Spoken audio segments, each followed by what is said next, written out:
Welcome to the revision video on the Prelude by William Wordsworth, and this is a fantastic, easy to learn poem, and these are the images. It's all about boat, sparkles, a swan, mountains, and then feeling very sad with images trapped in your head. So the prelude, if we're thinking about the word prelude, it's about before, because this poem is part of an epic poem, a much longer poem, and it's an extract. Okay, so this poem is about memories, significant moments in William Wordsworth's life, and it forms his identity. So, William Wordsworth was a romantic poem, and that doesn't mean the same thing as it does now, but it means that he wrote about the natural world, he wrote about emotions and imagination rather than things like science.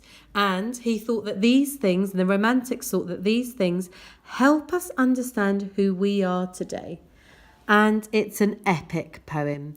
So that's the form of it, mainly because it's very, very long and it's written in iambic meter, blank verse, and it just basically means like a conversation. So the Prelude is a poem about memory, and it's about the power of nature, and it's about the insignificance of man, and it's about a journey. So it is a poem about a memory. So the Prelude, we start off, and the first image I want to talk about is one summer evening, led by her, I found a little boat tied to a willow tree. So we've got this idea that he personifies nature as a goddess or maternal force. So at the start, nature is positive, and we've got these really kind of beautiful images. So he's kind of on this boat. He's in the Lake District. This is where he grew up, a really beautiful natural place. And he's on the water, and he's on his boat, and he's rowing his boat. And as he's rowing his boat, he says that leaving behind her still, so that he's personifying the boat, on either side, small circles glittering idly in the moon until they melted all into one track of sparkling light. So this is a scene of spectacular beauty, from earth all the way to heaven. So he uses lots of light versus dark imagery, and at this point there's lots of light imagery. So lots of verbs, present participles such as sparkling and glittering, and these are my little sparkles. And it's like this breathless, heavenly vision. Okay, so nature right at the start is really, really positive, really beautiful. And as he is kind of rowing along, you've got this other image of the fact that it's like a swan. So he's heaving through the water like a swan. So this reflects the boy's skillful mastery over the boat and the natural world. So at this point, he seems to have power over the natural world. However, the turning point of this poem is this word when. It's called a volta, a turning point. Because after this point, I've kind of drawn a line there, but it changes and it becomes darker. And what happens is he sees these mountains, and these mountains change the way that he sees nature.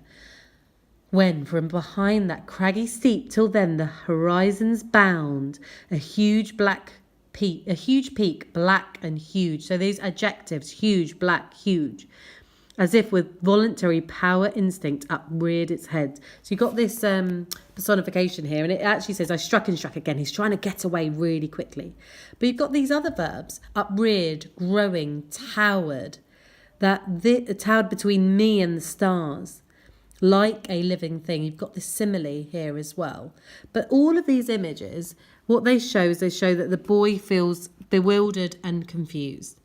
The mountain rises ominously, overpowering, and there's personification as well to show that it's towering over him, overpowering him. And the boy has discovered something in this moment, that nature is not only beautiful, but it can evoke terror. So that's his face. Ah!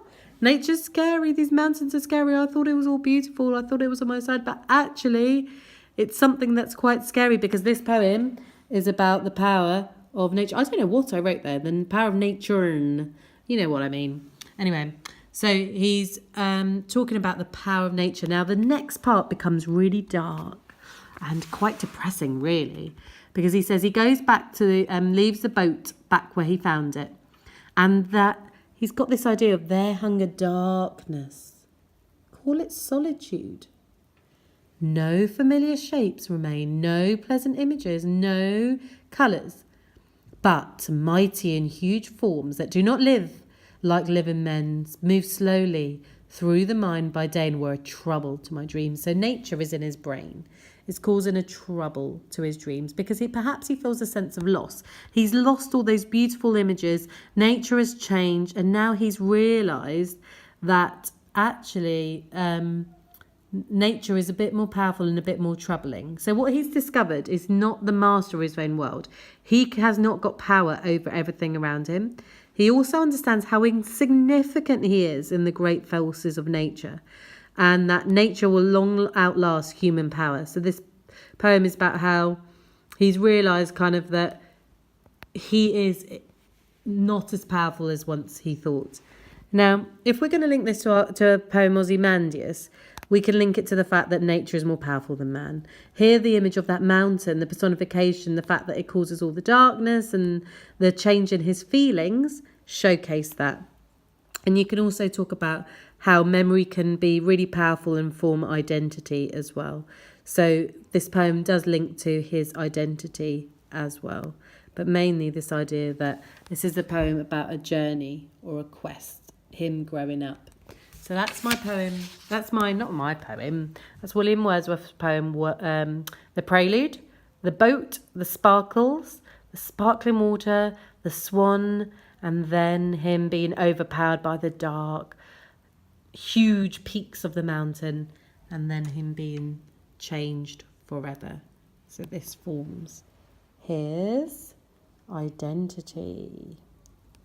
That's it. Good luck, Year 11.